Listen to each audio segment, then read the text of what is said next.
Locked On Houston Astros, and we hope that you join us for a daily Locked On Astros podcast. My name is Eric Heisman. You can find me on Twitter at Eric Talk Stros. You can find the show at Locked On Astros. Your team every day. Brett, where can you find you at? They can find me at HL Wheelhouse on Twitter and at Stros411 on Twitter, Instagram, and Facebook. Always positive, always Stros.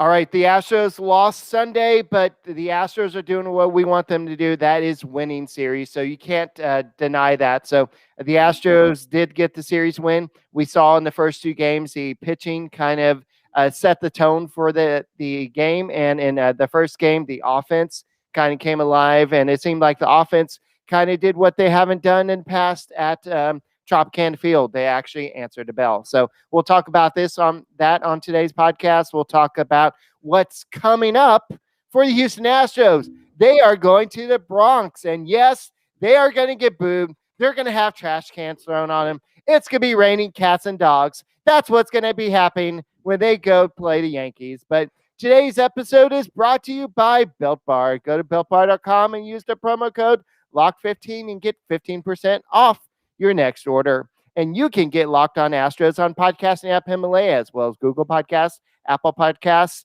Odyssey, and Spotify. And when you get in car, tell your smart device played podcast, Locked On Astros. Okay, so first of all, I want to talk about the great effort we saw in the first two games by Lance McCullers and Jose Urquidy.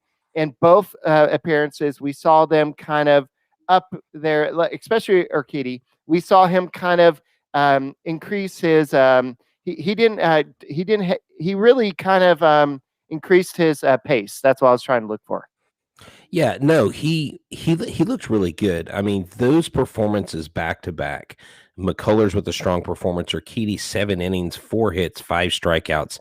I mean, there's not much more you can ask out of your pitcher to throw a shutout. Of course, they lost the shutout in the very end of the game, but regardless, Urquidy looked good, and like you said, his pace of pitching seemed to be up as well. And I thought he did it rather efficiently. 91 pitches, 68 of those were strikes. And I think what better way to be amped up and going into the Bronx than going off of solid pitching performances. And when you do that, that gives you confidence. When your hitters are hitting, that gives you confidence. That's why I've got the camo hat, the Armed Forces Day hat, because I'm ready for war, Eric. That's why I've got the Astros throwback jersey to commemorate the 5-pitcher no-hitter that was thrown at Yankee Stadium, hoping to champion some of those vibes. But Jose Urquidy, man, this guy is really doing a great job. And guys, if you want to go ahead and comment and ask us questions, you can go ahead and do so, whether you're watching on YouTube, on Twitter, or on wherever you're watching. You just go and make some comments, and we'll go and address them. And I know Johnny just said, "What's up, brother?" And I know so y'all can go and do that as well, and we'll go ahead and put it on here. So I'll go and put this. So go ahead and ask us some questions, and we'll go and address it on the show. So Urquidy, this was one of his best appearances on the season.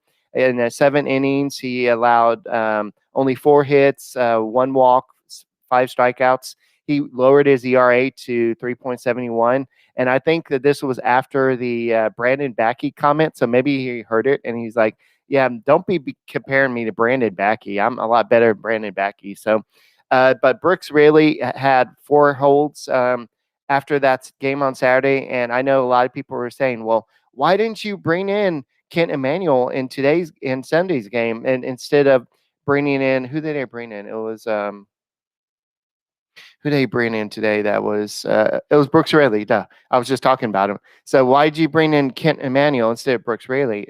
But I think that Brooks Raley has kind of earned the trust of Dusty Baker recently. But unfortunately, you're not going to click every time you come out. You're going to struggle from time to time. And unfortunately, Brooks Raley was not that great today. So, all right. I think you muted yourself there, buddy. Oh, so there you go. Right there. No. So Brooks Raley, although he did come in, I mean, it was only the 1 run that he gave up. Yeah, but it was kind of important run. It was the run that kind of gave the Rays the lead. So yeah, that's kind of a big time deal. And it is. No, it is. But I think today's game, the mode could have changed had they gotten more hits. Rich Hill came out like he was a young pitcher, like a young ace. I mean, he's one of the oldest pitchers in the major leagues, and he had the Astros number early on, especially Altuve at first. Yeah, but I think that they're still trying to build his pitch count up. I think he's their Jake Odorizzi, so I think they're trying to build his pitch count up. So I think that was kind of planned, and they had already kind of planned on bringing Mike Waka in and to kind of bridge the gap. But I think the Astros did okay. Christian Javier was kind of dealing with fire the whole game, and he allowed 2 walks, and he hit that batter in the what was it, the 5th inning, and then you allow that 3-run homer, and it's hard to. And then you had the 2 errors. Yeah, you had the 2 especially errors. Bregman. I mean, right? Wasn't Bregman's during? Wasn't that the what led to the 5th run? I believe so. Yes, Yeah, I believe so. His throw. Yeah. So, and this team is typically a very solid defensive team. You're going to have hiccups like that. You would have liked to walk out of Tampa with the sweep. Unfortunately, you didn't get it, but you got a 3rd straight series win after going 1-9, coming into these 3 series, and to win 3 series in a row is a big deal, especially going to Tampa and winning 2 out of 3. Yeah, for sure. And I know Johnny said you can't give MLB teams extra outs. And I know the Astros were kind of getting benefit of that treatment with some wins recently, especially versus the Mariners. And now they're the victim of that in this situation. But it looks like Miles Straw is playing a little bit better. I know his batting average is still just 226. Martin Maldonado is still struggling for some reason. I know he got a hit the other day, but he's struggling. Maldonado is a guaranteed out, but Miles Straw, I was looking, Eric, at his last 10 games, and over his last 10 games, he's hitting 266. While that may not wow you or be all world, for Miles Straw, that's excellent. And he's had a couple RBI with 2 outs and runners on. He is contributing in this lineup. And when you have a guy like Miles Straw who's at the bottom of the lineup contributing, that extends the lineup. That makes this lineup more dangerous, and it makes the other guys get better pitches, because you're like, well, gosh, I don't want Miles Straw to get up, because if he gets up and gets on base, he's going to score. And so he's creating opportunities for himself. I feel like he felt like he was at home. Florida is his home. He's a native Floridian. He all his friends and family were there. His mom and everybody was there with him. And so that was probably kind of a good homecoming for him, And so Miles Straw, I think, if anybody needs to get going, Kyle Tucker had a 2-hit day today. Right. And I believe it was only his 2nd or 3rd of the season. It was his 3rd. It was his 3rd of the season. But if you get Tucker going, Yordan Alvarez keeps hitting. Miles Straw's contributing. Martin Maldonado not hitting, or Jason Castro not really. And Jason Castro's actually not doing bad with the minimal at-bats he's getting. But Maldonado right now, for whatever, he's just out of sync. He's just not hitting very well right now. Okay, drop top 20 says the Astros are going for another winning series. I'm assuming he's talking about the series in Yankee Stadium. We'll talk about that in a second, but I would bet that the Astros are going to play really well versus Yankees. So let's go and talk a little bit about betonline.ag. Yeah, betonline.ag are your sports book experts. They are the easiest way to bet on your sports action. Baseball season is in full swing, and you can stay on track with BetOnline. This week, we got tons of action. With the NFL draft gone, the Kentucky Derby came back. We've got everything, the latest news, highlights, odds, and info for all your sporting needs. NBA, NHL, UFC, MMA, MLB, it's all there. Don't sit on the sidelines anymore, as this is your chance to grab your mobile device, to go on your laptop, type in betonline.ag, and check out what they have going. Head to the website for your 50% welcome bonus. That's right, that 50% welcome bonus. You type the word locked on, LOCKEDON, to betonline.ag. Prop bets, anything you want, TV shows, you name it. BetOnline, your online sportsbook experts. Alrighty. So the Astros need to be wearing batting helmets basically when they're on the field at Yankee Stadium, because basically anything I know in a playoff series, Josh Reddick said that the Yankees fans were throwing bottles at him in the outfield. And recently, because the Yankees have been playing bad baseball, the fans have been throwing baseballs onto the field at the players. And This is like so when they were throwing batteries at Santa in Philadelphia back in the 80s. yeah, so basically, Texas Sports TV says Astros will hopefully keep it up versus Yankees, and I know the Yankees offense came alive, and so hopefully Against the they. Tigers, Well, they I know, came but alive. we couldn't play against Tigers, It so doesn't matter. They yes, it beat. does. No, it doesn't. They beat the Tigers. They couldn't even beat Yeah. the Orioles. Hey, Eric, I'm going to be anti-Yankee. Okay. All right. So Miles Straw, while we're talking about Miles Straw, he says on playing at Yankee Stadiums, you can fire the boys up all you want. We've come ready to play. If they want to boo us, they can boo us, whatever. And I saw somebody on Twitter say, well, we don't boo nobody, and you're nobody, son. And Martin Maldonado says, I feel like we're getting booed anywhere we're at. So I expect nothing different at Yankee Stadium. We as a team, we love it. We enjoy it. And we think, and I think it gets the best out of us. And opposing fans have made life on the road no, this is not him, but basically the fans have really made the life for the Astros hell for Yeah, them, and they still play well. right. And Dusty Baker said this of the road reception. He said, "There's only 4 or 5 guys out here who were even on that team when the whole thing happened. So that are they booing the person? Are they booing the uniform? Are they booing the organization? Most guys weren't even here. You can't control what people do. I mean, they're obviously not booing George Springer. Being the cheater that he is, and the World Series MVP that he is, after hitting 2 home runs in Buffalo, New York for the Buffalo/Toronto Blue Jays. But we do know that, Eric, this is something that's going to happen. And I honestly think the longer it goes, the less effect it has on the Astros, because it just becomes what you expect. And it doesn't really hurt them. I mean, they've won 3 series in a row. I know they're at home, but I say the 2 are at home, and then this one was on the road. The Rays didn't really offer much boo. I mean, they booed Altuve a lot, but they really kind of calmed down. I did see that Asterix tour guy actually showed up at the Rays game, at the game where they lost 2-9 to the Astros. So that was poetic. That was poetic justice right there. Yeah, and I think Altuve said something. I think we're going to just try to play our game and just trying to win. Sometimes, yes, you hear when people. Let me move over a little bit.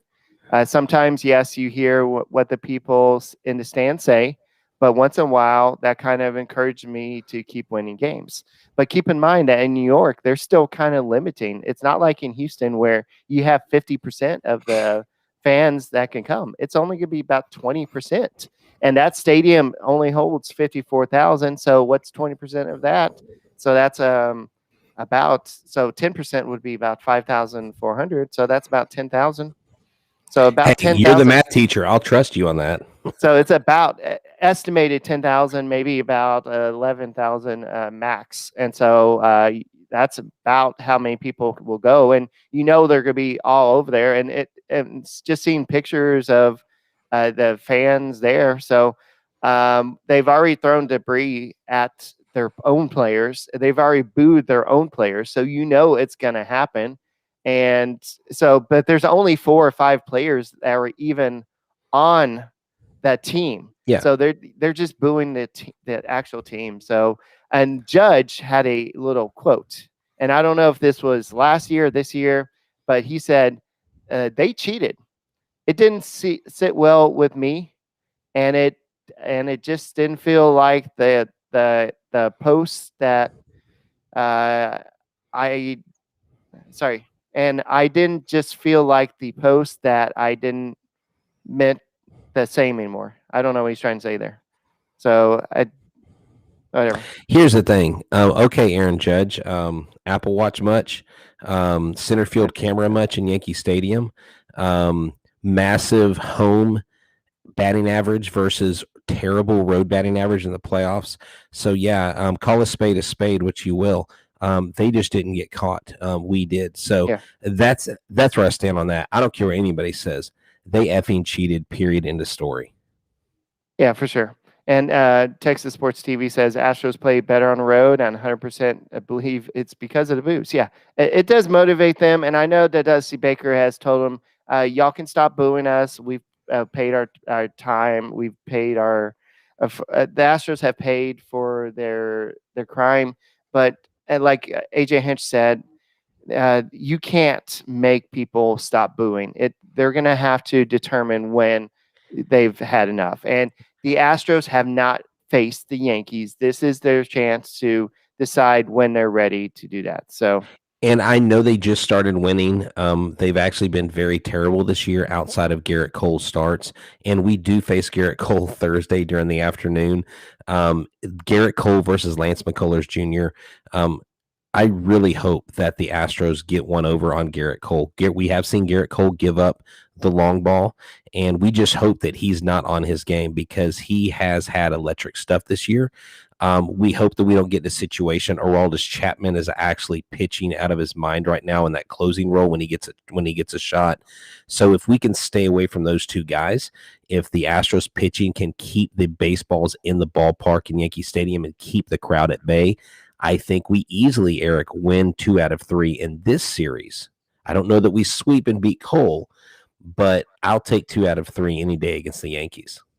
you know what? I know that Aaron Judge got some new veneers and his teeth are all fixed. Maybe he needs a Built Bar to kind of relax and just calm down. So where can you get a good Built Bar from?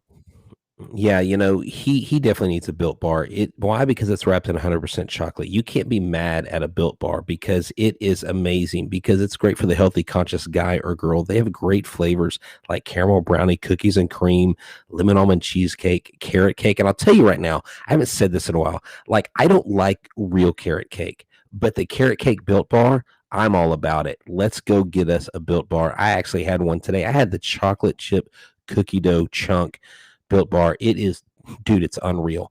It is great if you're trying to, if you're on the keto diet. They're low sugar, low calorie, high protein, high fiber. Let me take this moment to highlight cookies and cream. 17 grams of protein, 130 calories, 4 grams of sugar, 4 grams of net carbs. A free cooler with purchase while supplies last. I don't know if they're still there, but you've also got to go to their website and check out their flash sales and everything like that. Go to builtbar.com, use the promo code Locked15, that's LOCKED 15, to get 15% off your order at builtbar.com. All right, so I know that the Astros are be facing the Yankees, and we should have. I'm not going to say it's set in stone, but we should have the Locked On Yankees host tomorrow, Stacy, and we'll see how civil this is. Yeah, so we'll see how. I think it will be. I think we'll have a great conversation with her. She's definitely, dyed in the wool Yankees, from New York. We are who we are.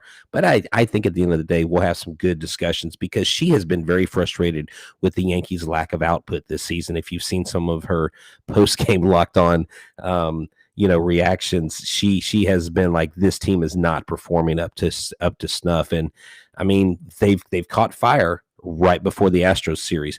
I want this, Eric, to be a good series. I don't want it to be a blowout either way. I want them to be close games. I want them to be competitive. I'm just honestly glad that they're healthy for the most part. All righty, so let's go ahead and move away from the Yankee series. We'll talk a little bit more about that tomorrow in the podcast, and we'll kind of preview it. I know that we're not going to be facing their ace. They're all of a sudden ace Corey Kluber, who had a great game today, 10 strikeouts, and he couldn't pitch like 3 innings, but all of a sudden he's pitching like 8 innings. So he must be finding a trash can or something. I don't know. Built Bar. But Dusty Baker said that Christian Javier on Sunday was on a monitored pitch count. We know that his last appearance, he did throw a career high 107 pitches. So he was already going to be on a shortened pitch count today. So that's why, I mean, he was kind of struggling anyway in the 5th inning. So that they kind of used this and the fact that he threw so much in the last game. So they're going to be cautious with him, and they want to keep his arm fresh for the playoffs. So if he throws 100 and something pitches the game before, they're probably going to limit to him the next game. So they're going to just do that probably the rest of the season. But he did get his 21 scoreless inning streak. I mean, he got it extended to 21, but then it was kind of snapped with that 3-1 homer by who was it? Ryan Meadows. Yes. Yes, Austin Meadows. Austin Meadows, Ryan Meadows, whoever it is. But Yeah. it was. Yeah, Ryan is Austin's brother. I'm pretty sure of it. But speaking of which, before I forget, I know that the Blue Jays are coming to town this next weekend. And George Springer came back, and he made his presence known with 2 homers in a game, including a 490 was how much? Where is that? It was a 470-foot blast, right? Yeah, 470-foot blast on a 3-0 count. Yes, but he sat out today's game and with fatigue, and yeah, you're going to have that if you haven't been playing a lot of. When he was running around the bases, he wasn't running.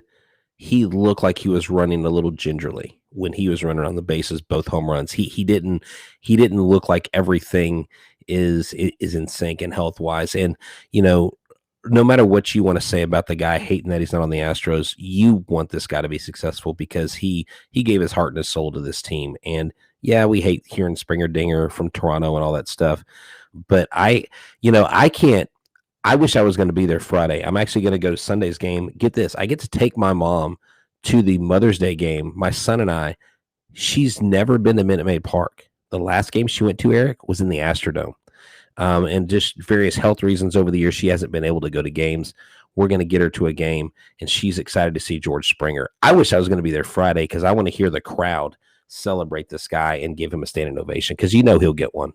Yeah, that's a good point. I may be going to Saturday's game, hopefully, but Friday's game would be the good one to go to because everybody's going to be giving him that. They're probably going to have that "Thank you, George Springer," because this is a guy that it's not just for what he did for us in the World Series. It's not just for what he did for us as a player, but he was the beacon of hope for Astros fans throughout the whole process. Yeah. Once George Springer comes, oh my gosh, the Astros are going to be a good team. Oh my gosh, once he comes up, the Astros can be good. And that's just what he was for me, at least. And so I know Johnny Munoz says that everybody hit the like button and follow our brothers. Yeah, guys, if you're watching this or listening to this, go in.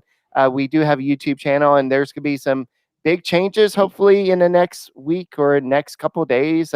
We'll be talking to you about that, hopefully. But Steve Harden says the best payback for booing is winning, so let's sweep.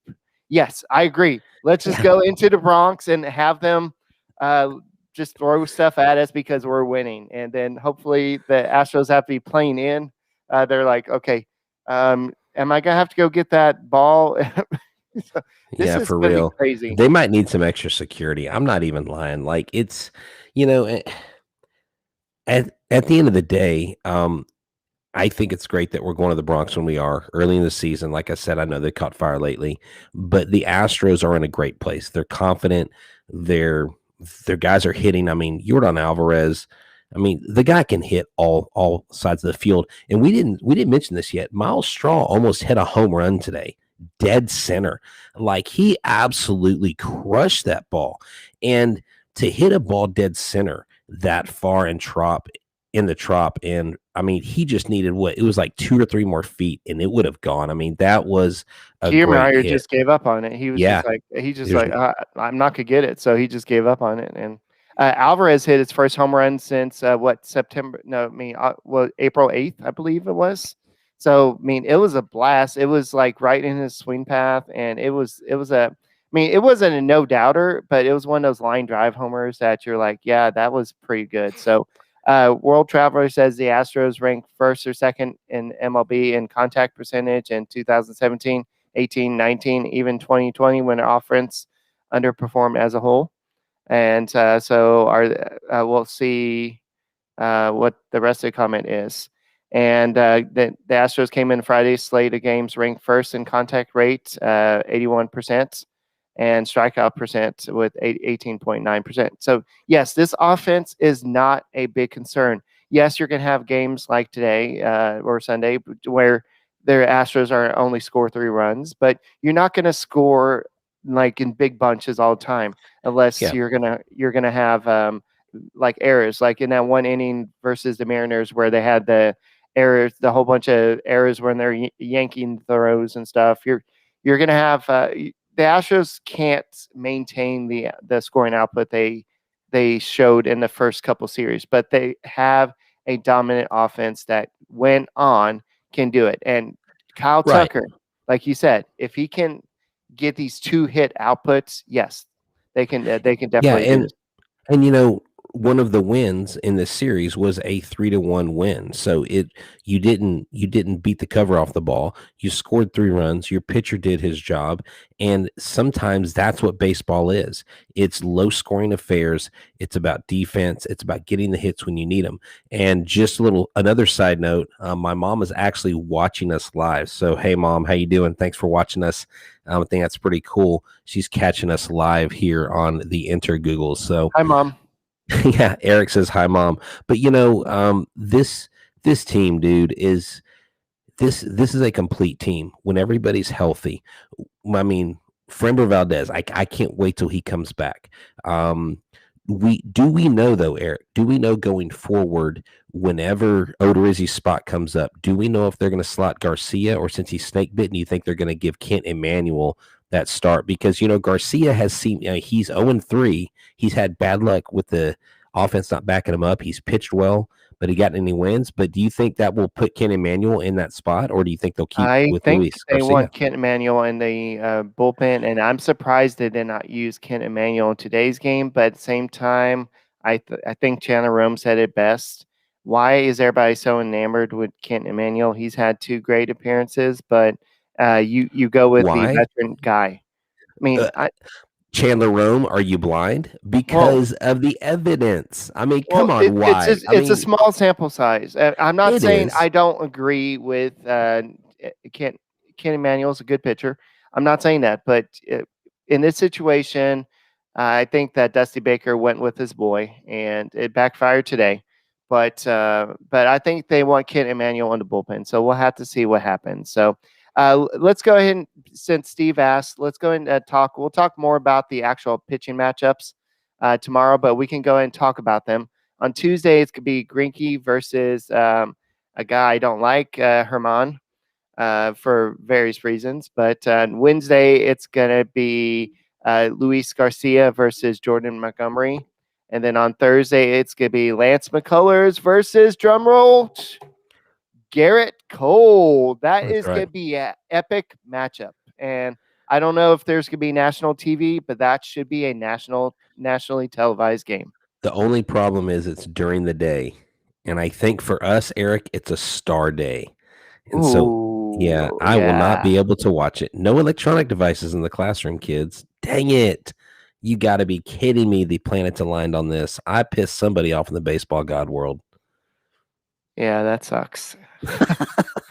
um, Sorry for the Debbie Downer moment there, but I was ticked when I saw that it was a 110 game. I'm like, okay, cool. We get to do an early I think podcast. my testing will be done by then because it's only a 4-hour test for me. Oh, you So, know what? If our testing is done and they say you can watch a movie, we can watch the Astros game. There we go. so yeah, we'll see. So, James Click did tell the Astros pregame radio show that he does not believe that Jake Odorizzi will need a minor league rehab game before rejoining rotation. So that's something to reconsider, but we'll have to see. And so we'll have to see. And we have a compliment. We actually got to the 200 subscriptions, and hopefully that will be going up. We have some. We're going to be talking to some people tomorrow about something. So hopefully, yeah, Texas TV says we're going to be going up to 2K next. Hopefully. So we'll see, and we'll have to talk about some other stuff down the road. But we're hoping to get some pretty cool graphics and other stuff added to this program pretty soon. But yeah, so anything before we close out the show, Brett? No, I just think tomorrow in the off day, if you guys are, bored and maybe you've missed some of our interviews, go watch the Lance McCullers interview, go watch the Kent Emanuel interview, different things like that. Check us out. Share our page with people who may not listen to podcast. That definitely is a huge thing. Or hey, go dive into like Baseball Savant and get to know that website. We're going to be looking at that more today. I thought it was interesting today, all the barreled balls and the exit velocity. I just like looking at that stuff. And so we'll be doing our homework tomorrow. Hopefully we will have Stacey Gotts from the Locked On Yankees podcast to do kind of a pre-series podcast, and you guys can hopefully catch it here if it works out for us to be live, and we'll go from there. I think it's gonna be a great week for Astros baseball. Alrighty, that's all we got. And go Astros, and let's go kick some Yankee Heine. I guess I could say that. But Badonkadonk. no, not Padonkadonk. Alrighty, guys, that's all we got for tonight's Locked On Astros podcast. We'll talk to you tomorrow.